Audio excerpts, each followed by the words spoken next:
آئیے آج ایک ایسی کہانی کی گہرائی میں اترتے ہیں جو صرف تاریخ کی کتابوں میں درج نہیں بلکہ یہ تو ایمان، صبر اور بقا کی کیسی داستان ہے جو کبھی پرانی نہیں ہوتی۔ تو سوال یہ ہے کہ وہ کون سا طوفان تھا جس نے صرف ایک شہر کو نہیں بلکہ پوری دنیا کا نقشہ ہی بدل کر رکھ دیا۔ دیکھیں، یہ بات کسی عام قدرتی آفت کی نہیں ہو رہی، نہیں، یہ تو ایک ایسی خدائی مداخلت کی کہانی ہے جس نے انسانی تاریخ کا دھارا ہی موڑ دیا، اور یہیں سے ہمیں اس واقعے کی اصل وسعت اور اس کی اہمیت کا اندازہ ہوتا ہے۔ اور اس پوری عظیم داستان کے مرکز میں کون ہے؟ ایک ایسی ہستی جن کا نام ہی صبر اور استقامت کی پہچان بن چکا ہے، حضرت نوح علیہ السلام۔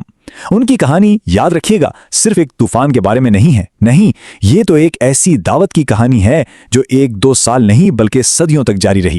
950 سال، ذرا اس عدد کو اپنے ذہن میں لائیں، 950 سال، یہ کوئی عام سی مدت نہیں ہے، یہ تو کئی انسانی زندگیوں کے برابر کا عرصہ ہے۔ اتنے لمبے عرصے تک ایک ہی پیغام دینا، یہ حضرت نوح علیہ السلام کے اپنے مشن کے ساتھ ان کے غیر متزلزل عزم کا سب سے بڑا ثبوت۔ تو اب کہانی میں اصل کشمکش شروع ہوتی ہے۔ آپ تصور کریں، ایک طرف ایک نبی کی سچی دل سے نکلی ہوئی پکار ہے، اور دوسری طرف ایک ایسی قوم ہے جو اپنی پرانی رسموں اور تکبر کی زنجیروں میں ایسی جکڑی ہوئی ہے کہ کچھ نیا سننا ہی نہیں چاہتی۔ اور یہیں پر اس سلائیڈ میں ہمیں اس پوری لڑائی کی جڑ نظر آتی ہے۔ ایک طرف پیغام کتنا سادہ ہے، صرف ایک اللہ کی عبادت کرو، اور دوسری طرف جواب کیا ہے؟ نہیں، ہم اپنے باپ دادا کے طریقے نہیں چھوڑ سکتے۔ تو یہ صرف 2 الگ سوچوں کا ٹکراؤ نہیں تھا، یہ تو حق اور باطل کے بیچ ایک بالکل صاف لکیر تھی۔ بات صرف انکار تک نہیں رکی، نہیں، انہوں نے تو مذاق اڑانا شروع کر دیا۔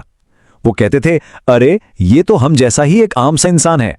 اصل میں یہ کہہ کر وہ حضرت نوح کے خدائی پیغام کو کمزور کرنا چاہتے تھے، ان کی حیثیت کو گرا کر اپنے انکار کے لیے ایک بہانہ تراش رہے تھے۔ ذرا سوچ کر تو دیکھیں، 950 سال، دن رات، کبھی سب کے سامنے تو کبھی اکیلے میں، ہر ممکن طریقے سے اپنی قوم کو سمجھانے کی کوشش کی جا رہی ہے، اور جواب میں کیا مل رہا ہے؟ صرف انکار، تانے اور مذاق۔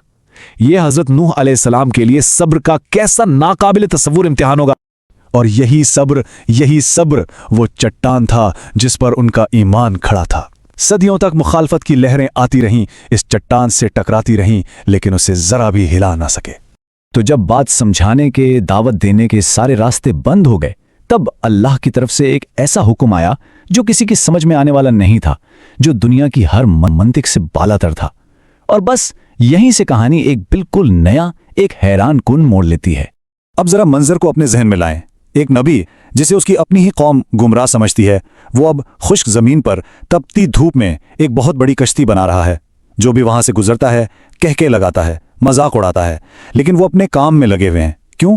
کیونکہ انہیں اپنے رب کے حکم پر، اس کے وعدے پر 100% یقین ہے۔ اور لوگ کیا کہتے تھے؟ نوح، تم پہلے ہی راستے سے بھٹکے ہوئے تھے اور اب تو حد ہی کر دی، زمین پر کشتی بنا رہے ہو۔ یہ تانا، یہ ان کی چھوٹی دنیاوی سوچ کو ظاہر کرتا ہے۔ ان کے لیے یہ سب پاگل پن تھا۔ وہ سمجھ ہی نہیں پا رہے تھے کہ اس حکم کے پیچھے اللہ کی کتنی بڑی حکمت چھپی ہے۔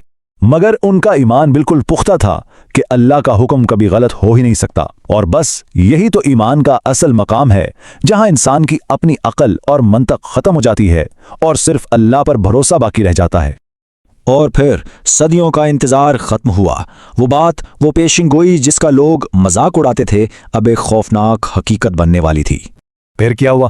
پہلے تو زمین سے پانی کے چشمے پھوٹ پڑے، پھر آسمان سے ایسی موسلا دھار بارش شروع ہوئی جو رکنے کا نام ہی نہیں لے رہی تھی، اور دیکھتے ہی دیکھتے وہ پوری دنیا جس پر وہ لوگ اتنا غرور کرتے تھے، پانی کی بے رحم لہروں میں ڈوب گئی۔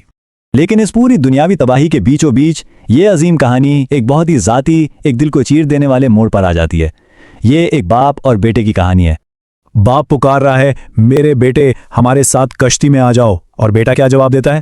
نہیں، میں کسی اونچے پہاڑ پر چڑھ کر خود کو بچا لوں گا۔ ایک طرف باپ کی محبت بھری پکار، اور دوسری طرف بیٹے کا اپنی طاقت پر جھوٹا گھمنڈ۔ یہ مکالمہ ہمیں بتاتا ہے کہ کبھی کبھی ایمان کا رشتہ خون کے رشتے سے بھی بڑا ہو جاتا ہے۔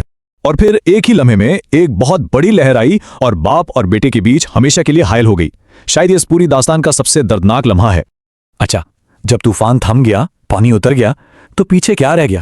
صرف تباہی کے نشانات؟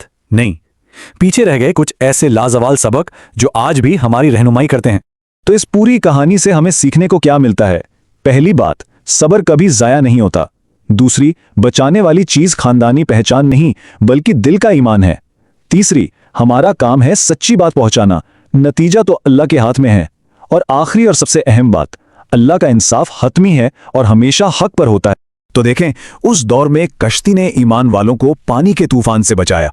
سوال یہ ہے کہ آج کے دور میں جب ہم سب نظریات، شکوک اور گمراہی کے طوفانوں میں گھرے ہوئے ہیں، تو آج ایمان کو بچانے والی وہ کشتی کیا ہے؟ یہ ایک ایسا سوال ہے جس کا جواب ہم سب کو اپنے اندر ہی تلاش کرنا ہے۔